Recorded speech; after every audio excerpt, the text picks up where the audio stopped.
Good morning everybody. നിങ്ങൾക്കെല്ലാവർക്കും ഈ ക്ലാസ്സിലേക്ക് സ്വാഗതം. ഈ ചിത്രത്തിൽ കാണുന്ന വസ്തുവിനെ നമ്മുടെ വഴിയോരങ്ങളിൽ ശ്രദ്ധിച്ചു കാണുമല്ലോ. ഇതെന്തെന്നറിയാമോ? ഇതാണ് transformer.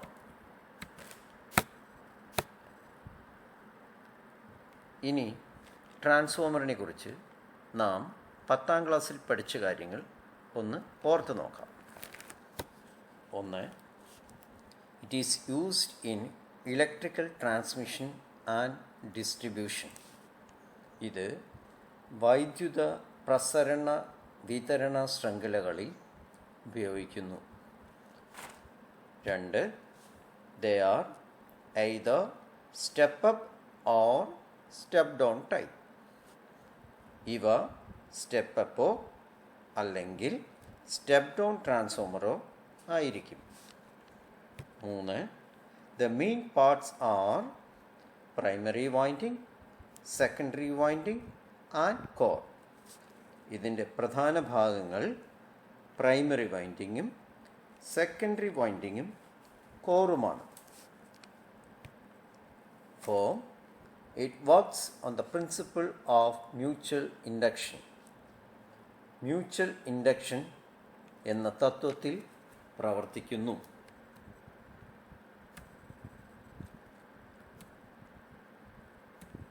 Transformer is a static device which transforms power from one circuit to another without changing frequency.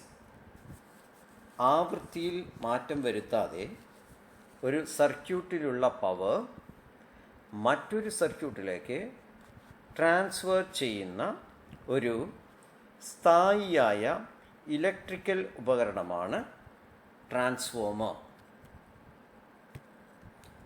Principle of operation.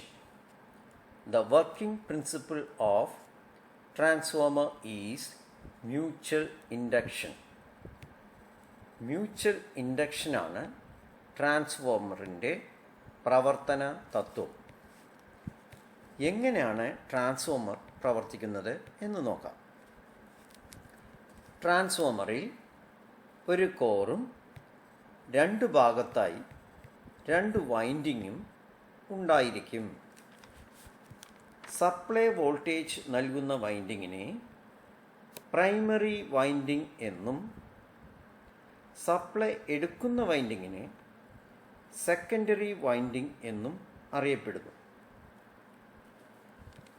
Supply നൽകുന്ന അവസരത്തിൽ പ്രൈമറി വൈൻഡിങ്ങിൽ കാന്തിക വലയം ഉണ്ടാവുകയും ആ കാന്തിക വലയം സെക്കൻഡറി വൈൻഡിങ്ങിലൂടെ കടന്നു പോകുമ്പോൾ സെക്കൻഡറി വൈൻഡിങ്ങിൽ വോൾട്ടേജ് ഉണ്ടാവുകയും ചെയ്യുന്നു.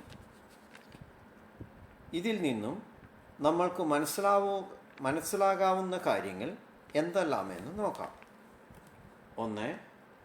പ്രൈമറി വൈൻഡിങ്ങും സെക്കൻഡറി വൈൻഡിങ്ങുമായി നേരിട്ട് ഇലക്ട്രിക്കൽ കണക്ഷൻ ഇല്ല. 2. ട്രാൻസ്ഫോമർ സ്ഥായിയായ വസ്തുവായതിനാൽ ആവൃത്തിയിൽ മാറ്റമുണ്ടാകുന്നില്ല. 3. വൈൻഡിങ്ങിലെ ചുറ്റുകളുടെ എണ്ണത്തിൽ മാറ്റം വരുത്തി സപ്ലൈയെ കൂട്ടുവാനോ കുറയ്ക്കുവാനോ കഴിയും. 4. പവർ ട്രാൻസ്ഫോം ചെയ്യപ്പെടുന്നതിനാൽ സെക്കൻഡറി വൈൻഡിങ്ങിൽ വോൾട്ടേജ് കൂടുമ്പോൾ കറൻറ്റിൻ്റെ അളവ് കുറയുകയും സെക്കൻഡറി വൈൻഡിങ്ങിൽ വോൾട്ടേജ് കുറയുമ്പോൾ കറൻറ്റിൻ്റെ അളവ് കൂടുകയും ചെയ്യുന്നു. ഒരു വീഡിയോയുടെ സഹായത്തോടെ ഈ കാര്യങ്ങൾക്ക് വ്യക്തത വരുത്താം.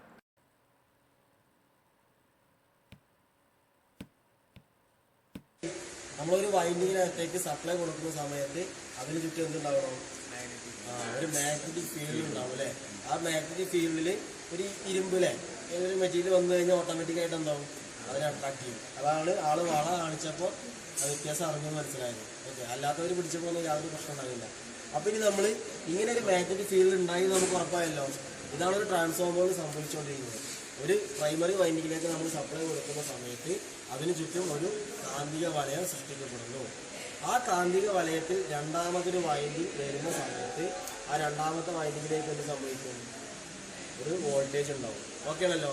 അപ്പോൾ നമുക്ക് വോൾട്ടേജ് ഉണ്ടാവുക നോക്കാം. ഇതുണ്ടോ, പ്രൈമറി വൈൻഡിങ് ഇവിടെ ഉണ്ട്, സെക്കൻഡറി വൈൻഡിങ് ഇവിടെ ഉണ്ട്. ഇപ്പോൾ വോൾട്ടേജ് ഉണ്ടാവുന്നുണ്ടോ? ഇല്ല. വോൾട്ടേജ് ഉണ്ടാവുമായിരുന്നെങ്കിൽ എന്ത് കത്തുമായിരുന്നു? ബൾബ് കത്തുമായിരുന്നു. അപ്പോൾ നമുക്ക് എന്ത് ചെയ്യാം? ബൾബ് കത്തിക്കാൻ പറ്റുമോ? അപ്പം എന്താ സംഭവിച്ച്? ആ പോയിന്റ് ഒന്നുകൂടി മാറ്റി പറയണം അല്ലേ. ഒന്നാമത്തെ വൈൻഡിങ് മുഖാന്തരം ഉണ്ടായിട്ടുള്ള കാന്തിക വലയത്തിൻ്റെ ഉള്ളിൽ രണ്ടാമത്തെ വൈൻഡിങ് വരുമ്പോൾ മാത്രമാണ് എന്ത് സംഭവിക്കുക? രണ്ടാമത്തെ വൈൻഡിങ്ങിനകത്തേക്ക് വോൾട്ടേജ് ഉണ്ടാവുള്ളൂ അല്ലേ. ഇപ്പോൾ ഇവിടെ കൊണ്ടു വെച്ചിട്ടുണ്ടാവുമോ? ഇല്ല. അപ്പുറത്ത് കൊണ്ടു വെച്ചിട്ടുണ്ടാവുമോ? ഇല്ല. ഈ ഒന്നാമത്തെ വൈൻഡിങ് മുഖാന്തരം ഉണ്ടാകുന്ന കാന്തിക വലയത്തിന് എവിടെയെങ്കിലും രണ്ടാമത്തെ വൈൻഡിങ് വരികയാണെങ്കിൽ ഇത് സംഭവിക്കുന്നു, അതിനകത്തേക്ക് വോൾട്ടേജ് ഉണ്ടാവുന്നു. ഓക്കെ. അപ്പോൾ ഈ രീതിയിലാണ് നമ്മൾ ട്രാൻസ്ഫോമർ വർക്ക് ചെയ്തുകൊണ്ടിരിക്കുന്നത്. ഓക്കെ ആണല്ലോ. അപ്പോൾ നിങ്ങൾ മനസ്സിലാക്കേണ്ടത് എന്താ? ഈ ട്രാൻസ്ഫോമറിലെ പ്രൈമറി വൈൻഡിങ് സെക്കൻഡറി വൈൻഡിങ് തമ്മിൽ ഇതിൻ്റെ ആണെങ്കിൽ ഒരു കണക്ഷനില്ല. ഇവർ തമ്മിൽ എങ്ങനെ കണക്ഷൻ? മാഗ്നറ്റിക്കിൽ ഇവർ തമ്മിൽ ഈ രീതിയിൽ കണക്ഷൻ ഉണ്ട്. ഇനി നിങ്ങൾക്കറിയാം ട്രാൻസ്ഫോമറിനകത്ത് ഒരു പ്രധാനപ്പെട്ട പാർട്ടാണ് ട്രാൻസ്ഫോമറിൻ്റെ കോർ. ഓക്കെ ആണല്ലോ. ട്രാൻസ്ഫോമറിൻ്റെ കോറായിട്ട് നമ്മൾ എന്തിനു വേണ്ടിയിട്ടാണ് നമ്മൾ ട്രാൻസ്ഫോമറിൻ്റെ കോർ ഉപയോഗിക്കുന്നതെന്ന് നോക്കാം. കേട്ടോ, ഇതൊരു ട്രാൻസ്ഫോമറിൻ്റെ കോറായിട്ടുള്ളൊരു മെറ്റീരിയൽ അല്ലേ. ഒരു ഇരുമ്പിൻ്റെ ഒരു റോഡ് ഞാൻ എന്ത് ചെയ്യുന്നു? ട്രാൻസ്ഫോമറിൻ്റെ കോറായിട്ട് ഉപയോഗിക്കുന്നത്. അല്ലേ, റൈറ്റായി എന്ന് പറഞ്ഞാൽ വോൾട്ടേജ് കൂടി. ഓക്കെ ആണല്ലോ. അപ്പോൾ ഇങ്ങനെ ഒരു കോർ വരുന്ന സമയത്ത് നിങ്ങൾ പഠിച്ചിട്ടുണ്ടാവും, north to south magnetic lines ഇങ്ങനെ പോകുന്നു എന്നൊക്കെ പറഞ്ഞ് കുറേ വര വരച്ചിട്ടുണ്ടാവും ഇല്ലേ. നോർത്ത് സൗത്ത് ഒരു മാഗ്നറ്റ് വരച്ചിട്ട് അതിനപ്പുറത്ത് അപ്പുറത്ത് കുറേ വരാം. ആ ലൈൻസൊക്കെ എന്തായിരിക്കും? ചെതറി കിടക്കുകയായിരുന്നു. ഇപ്പം എന്തായി? ഒരു ഇരുമ്പിൻ്റെ പീസ് വെച്ച സമയത്ത് അവരൊക്കെ ഈ ഭാഗത്തേക്ക് കേന്ദ്രീകരിച്ചു. അപ്പോൾ അവിടെ എന്ത് കൂടി? വോൾട്ടേജ് കൂടി. ഓക്കെ ആണല്ലോ. അതുകൊണ്ടാണ് നമുക്ക് ഫുൾ വോൾട്ടേജ് നമുക്ക് ഇവിടെ available. Distribution transformer. The distribution transformer is a main and largest equipment of a substation. It is basically a static electrical device which step down the primary voltage of 33 kV or 11 kV to secondary distribution voltage of 450 to 440 volts between phases and 215 volts between phase and neutral through delta star windings by electromagnetic induction without change in frequency. സബ്സ്റ്റേഷനിലെ പ്രധാനപ്പെട്ടതും ഏറ്റവും വലുതുമായ ഉപകരണമാണ് distribution transformer.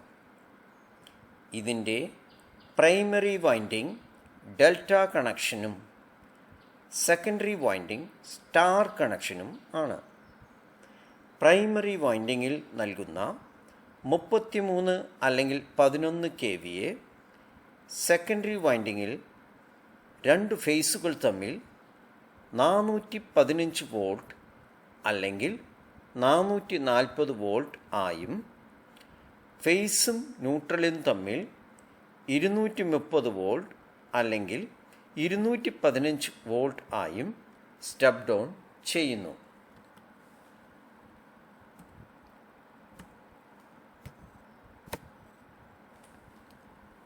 Parts of transformer. ട്രാൻസ്ഫോമറിൻ്റെ പ്രധാനപ്പെട്ട ഭാഗങ്ങളെ പരിചയപ്പെടാം. Container, core, primary winding, secondary winding, LT terminals, HT terminals, cooling tubes, conservator, breather, Butchers relay.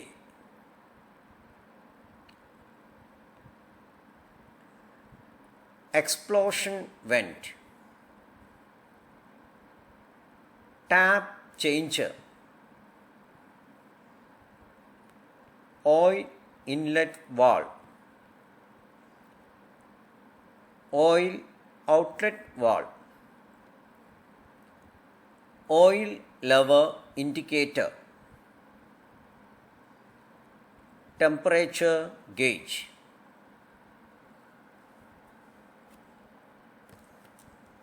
രീതിയിൽ distribution transformer വരയ്ക്കുന്ന വിധം വിശദീകരിക്കുന്നു.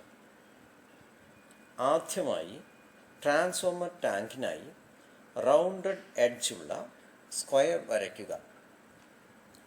ട്രാൻസ്ഫോമർ ഓയിലിനെ സൂചിപ്പിക്കുന്നതിനായി അതിനകത്ത് ഡോട്ടഡ് ലൈൻ കൊണ്ട് നിറയ്ക്കുക. കൺസർവേറ്ററിനായി അല്പം മുകളിലായി ഒരു സിലിണ്ടർ വരയ്ക്കുക.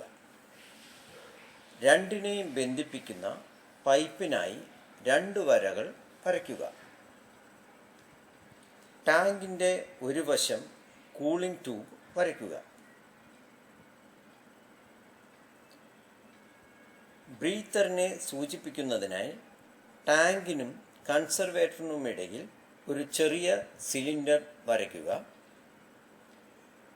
ഇതിനെ കൺസർവേറ്ററുമായി ബന്ധിപ്പിക്കുക.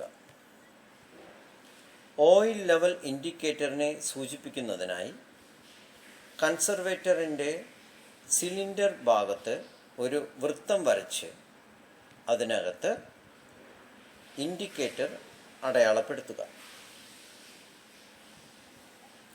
ടാങ്കിനകത്ത് സെക്കൻഡറി വൈൻഡിങ് 3 കോയിലുകൾ വരയ്ക്കുക. പ്രൈമറി വൈൻഡിങ്ങിനായി അടുത്ത സെറ്റ് കോയിൽ വരയ്ക്കുക. സെക്കൻഡറി വൈൻഡിങ് സ്റ്റാറിൽ കണക്ട് ചെയ്യുക.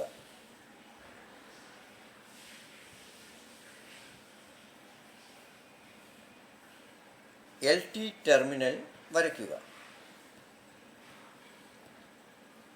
പ്രൈമറി വൈൻഡിങ് ഡെൽറ്റയിൽ കണക്ട് ചെയ്യുക.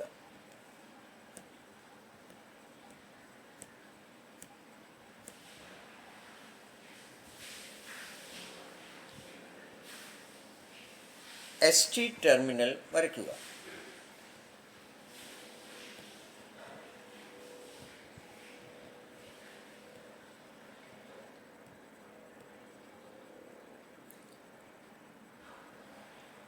വീൽ വരയ്ക്കുക. ടെമ്പറേച്ചർ ഗേജ് വരയ്ക്കുക.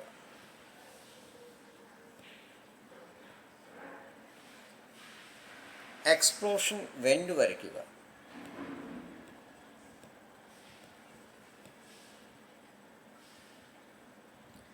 ഡ്രെയിൻ കോക്ക് വരയ്ക്കുക.